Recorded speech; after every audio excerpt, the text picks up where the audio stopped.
Hello guys, and welcome back to another For Honor Heroes build video. Today's hero is the Berserker, and the mode we're focused around is Dominion. We're going to go ahead and get into the Berserker's perks first. As you can see, I got 3, and that is Galestorm, Endurance, and Headhunter. Now I'm going to go in why I choose these perks in this mode.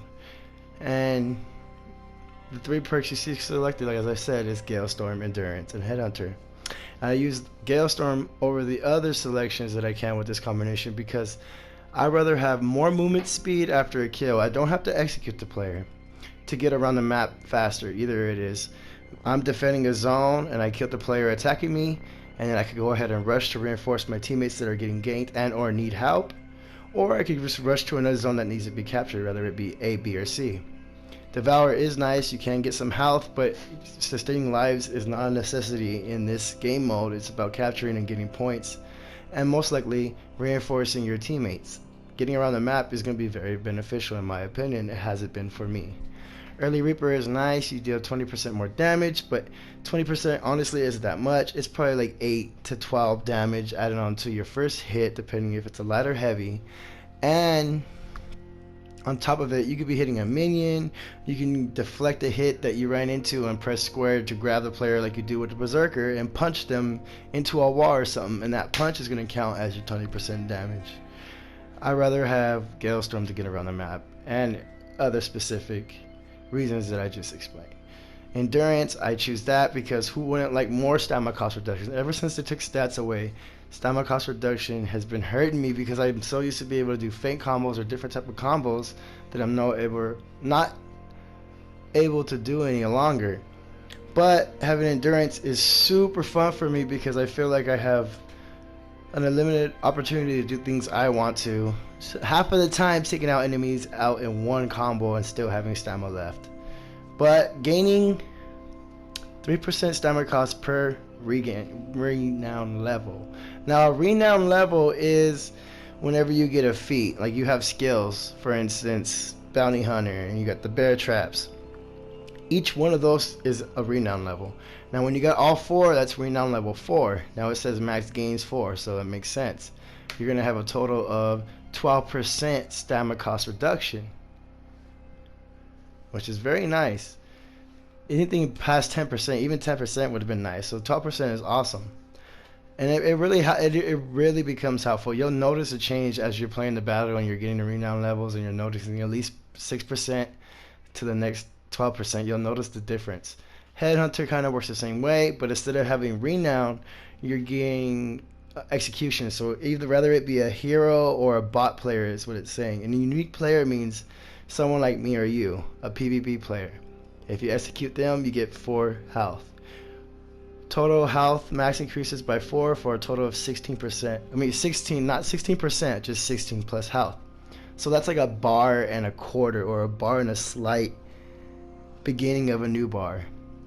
If you want to check that out, you can go ahead in the Warlord build video. But as I promised, since this new season is starting, I'm going to go ahead and go over a few of the perks in its own playlist and show the difference what they do for the players in the game and per character. I'll show you the difference of how much life you're going to be getting. But that's the 3 perk selections I choose, and I choose Headhunter and Endurance over Survival Instincts and Crush Them because, again, dealing more damage on your next hit or your first hit to me isn't so appealing. It's not so much damage, and the fact that somebody, after you fighting them, and if another player comes and ganks that player, even though you might not want to gank them and you're trying to get a 1v1, or you're about to kill somebody and he comes and he hits him and then he gets revenge, your 20% damage that you did to that player basically didn't matter. That's my opinion on it. Critical health, gaining 15% stamina cost reduction. That's cool if I didn't have endurance, but because endurance is forever there, where I don't have to be dying to benefit from it, is why I go with that over survival instinct. The only time you're going to get 15% stamina cost reduction, which is only 3% more than endurance when you're level 4, is when you're dying. But let's say you're really good, or let's say you're only going to benefit for it if you're in only 1 bar of health. So it's like, come on, you know, like I want to have it more than that. I want to be able to not be in my last health bar. I don't want to be. You want to prevent yourself from being in that health bar, so why have a perk where it's only active during that time? That's my opinion. Moving on to the feats. Now things have changed, like I said, since stats have been gone. Revenge is kind of balanced out better than it was. But I see having Revenge works now when you're getting ganked. You can kill players. Remedy is nice, but having Bounty Hunter on top of Remedy is like respawning yourself after you get Revenge if you kill somebody. So that's why I choose Bounty Hunter over Rush and Stun Trap. Rush is nice for Dominion, like how I explained Galestorm. Same kind of use, but because you already have Galestorm, you might not get health and stamina on top of the kills that you're gonna get with that speed boost. Stun Trap is nice. They did nerf the way traps work. You can't have multiple traps on the field anymore. You can only have one. So you set a stun trap and you cooldown is recharge and you go set another one. If your previous stun trap didn't activate, it'll replace that one. Basically, your old one will disappear and a new one you set will be the new stun trap. So kind of keep an eye on that if you are using that. But Bounty Hunter is the way to go for the reason why I just explained. I go with Doom Banner over Revenge Attacks, and Bear Trap. Reason why that is because Doom Banner seems to be very beneficial since they took stats away. You're able to make the enemies have less powerful attack and defense. It says enemies have less powerful defense, but it used to say enemies have less powerful attack and defense. What I've noticed and what you will notice is the effects still seem to be the same. You take less damage from the enemy's attacks and you kill them faster. It's like having Ferret South, but you're planting it somewhere. It doesn't follow you. Keep that in mind. It does affect any enemies in the radius of the banner. It's really good to put in A or B or C depending on how you're playing and where you need it at. If there's a lot of players going to A or if that's their frontier, it's the best place to put it in one of those zones that are the enemy's frontier, because they're going to keep respawning and coming to that zone, and when they see that banner there, they're either going to run away to a different zone, try to if your allies don't already have them, and or they're going to try to go in there anyway and you're going to be able to kill them, and it's going to benefit you because they have no other way to go into that zone. Doom Banner usually covers the whole zone's that radius, if not to the edges, where you'll basically still make the enemies run away.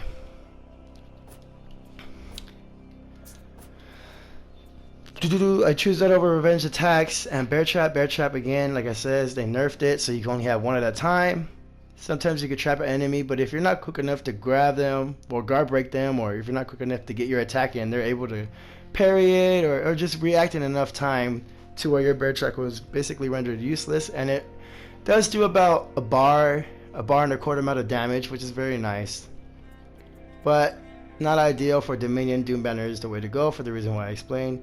Revenge Attacks is nice, but then again, you're just thinking about yourself. You're not being a team player here. And the amount of revenge you gain from Revenge Attack is very slim. It is so slightly. It really, in my opinion, doesn't make much of a difference, as I used it before and haven't used it at the same time. And like I said, experimenting with all these builds and these characters and their feats, this is the way to go in my own opinion.